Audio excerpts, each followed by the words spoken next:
This is Sherman. It's about the oldest son of Joshua Crammer and the life that he had.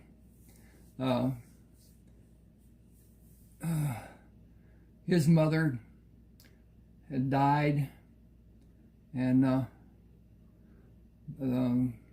but he and Heath took the ship that they owned. Joshua owned it, and their corporation together owned the ship. They went to Alabama on the Gulf, and went up to Houston, and then over to Alabama, over to Tampa Bay, Florida, down to Cuba, and up to Miami, and up the Florida coast, dropping off and picking up freight, and then went up to South Carolina, Charleston, and dropped off freight, almost the whole shipload, and picked up freight, going back to down the coast of Florida, and picked up another load of coffee in Cuba, took it to Mexico, and picked up freight. Didn't disperse the whole load at the first stop, and then continued down,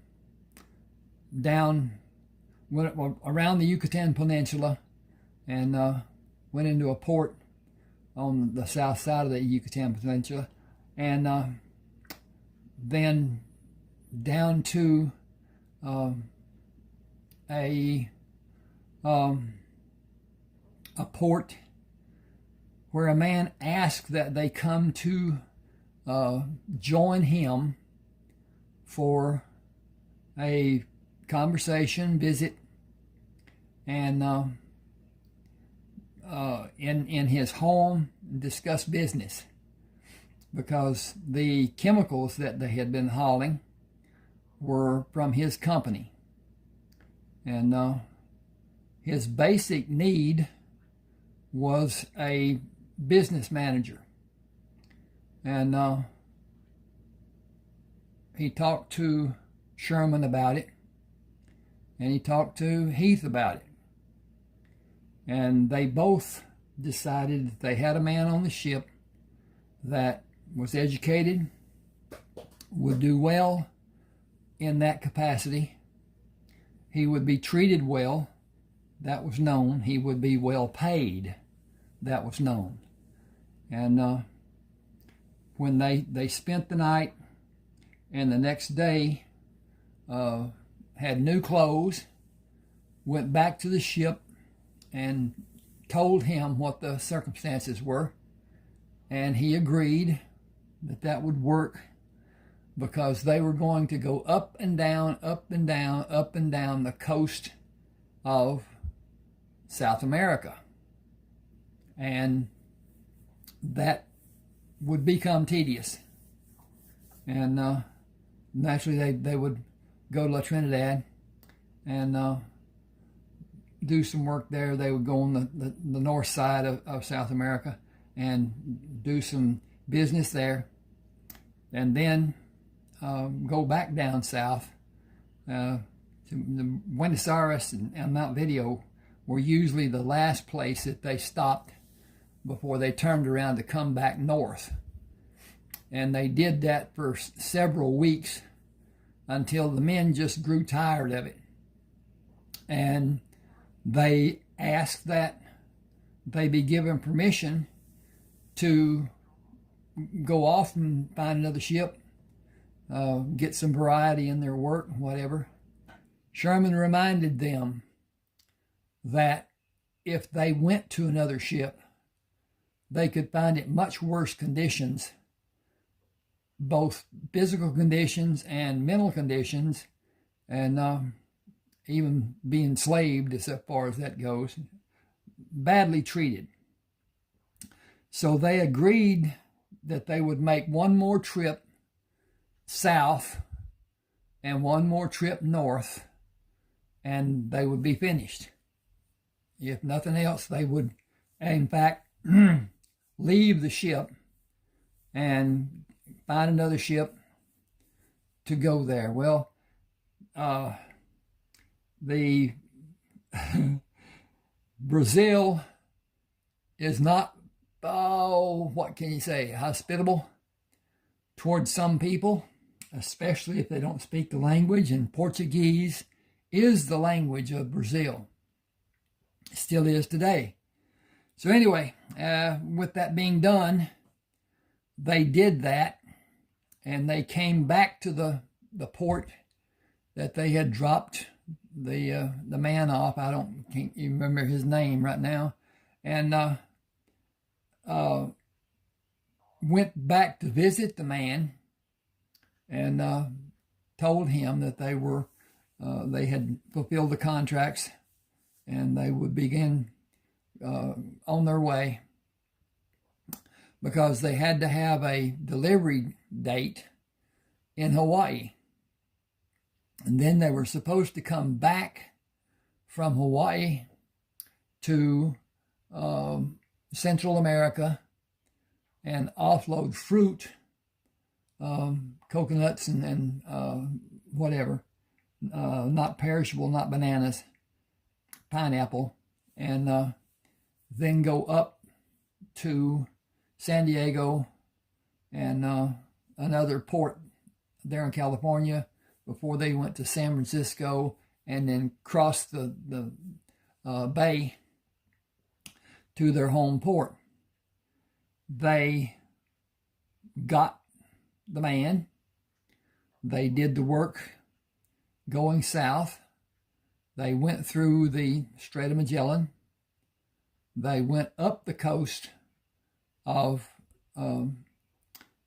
Chile and onto Central America, dropping off and blah, blah, blah, and then to San Diego, and from San Diego went to Hawaii. And they offloaded in Hawaii. It was so hot, they didn't want to stay there. They just wanted to unload and load and leave.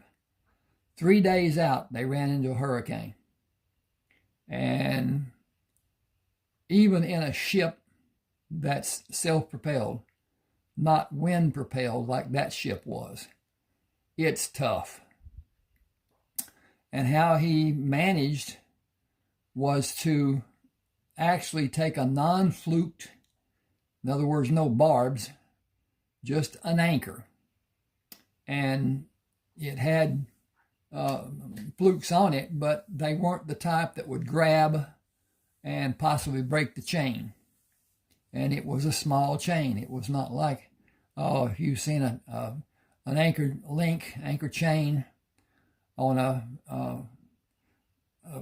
aircraft carrier, you cannot imagine.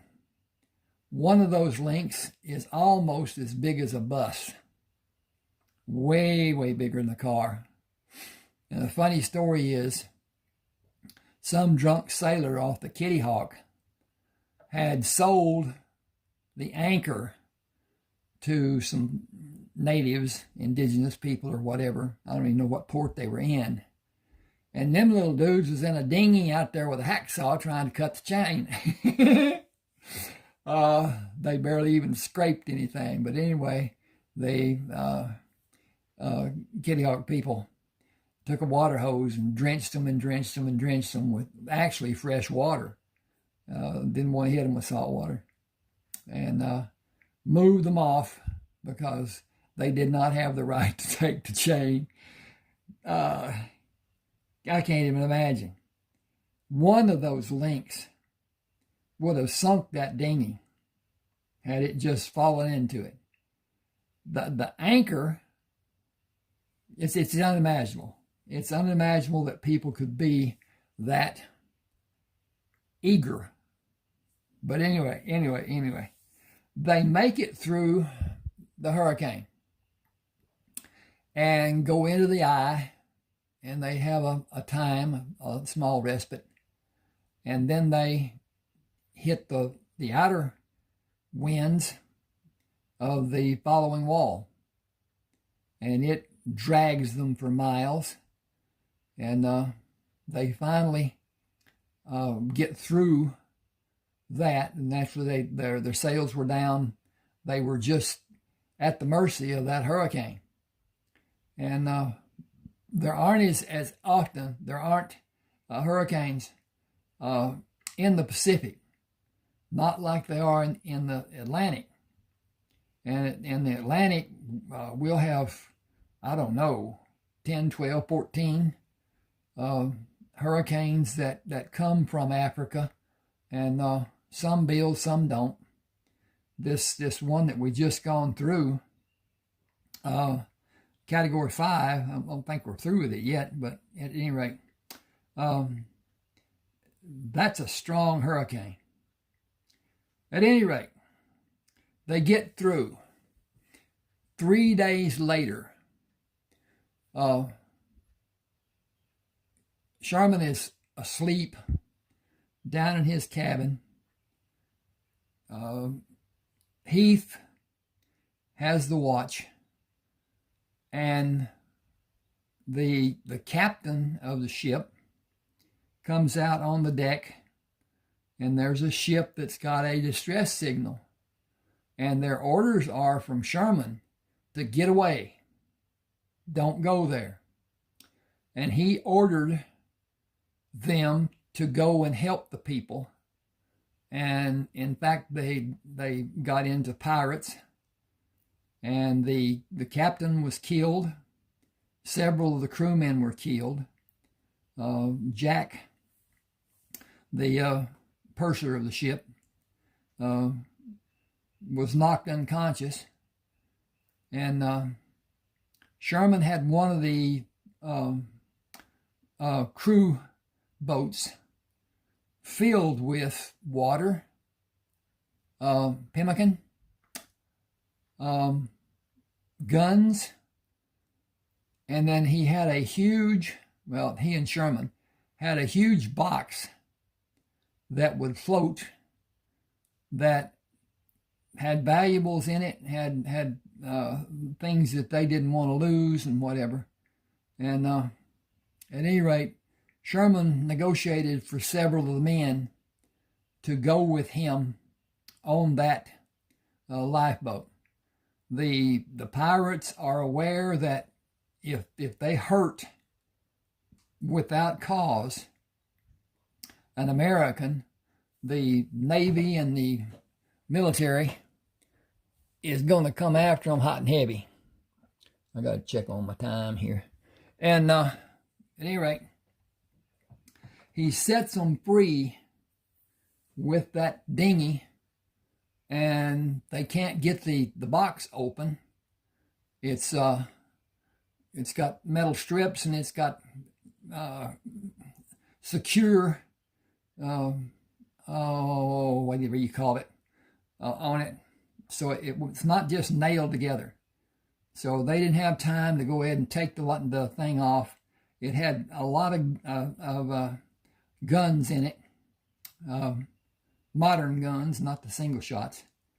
And the captain of the pirate captain had them lower the box and cautioned them not to let it hit the ship to damage the ship. He didn't care about the box being hurt. But part of that was Sherman and Heath got the box, and then they tied it and they towed it. And I think it was, I made it the morning after, and then the afternoon, they had a ship come to them who had lost their captain. And Sherman immediately thought of foul play, because a person who has been in the service of a ship is not going to be swept overboard. That's just not going to happen. But at any rate, that's what it was told to have happened. At any rate, the ship owner had nobody to navigate, and he was going to California. The problem is he was headed away from California when they picked up Sherman and Jack and Heath. And so he asked if anybody in that boat would be able to navigate. And Jack said, both of the Crammer brothers can. I'm able to a little bit from what they've taught me, but I don't have the expertise they have. And he said, who are they? He said, well, you were just talking to one of them. That's Sherman. He said, the other one, the big fellow, is Heath. And he can take care of anything that you need taken care of on board the ship. And the owner said, I cannot imagine anybody denying him anything. So anyway, Sherman took it. They turned the ship around. They brought the lifeboat aboard.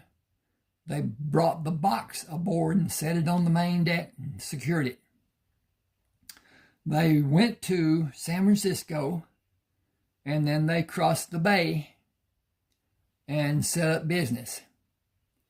And at that time, they had the money, the gold, and whatever that they brought from Texas, from Rayford's. Woo! That's another story. I'm gonna write a story about Rayford Coleman in his younger days, how he got into the service and at a young age, and on and on and on. But at any rate, Joshua had gold from his exploits in the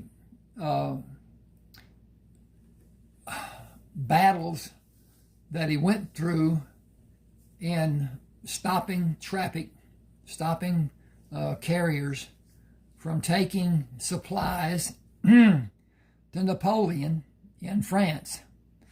And they were out in the Mediterranean.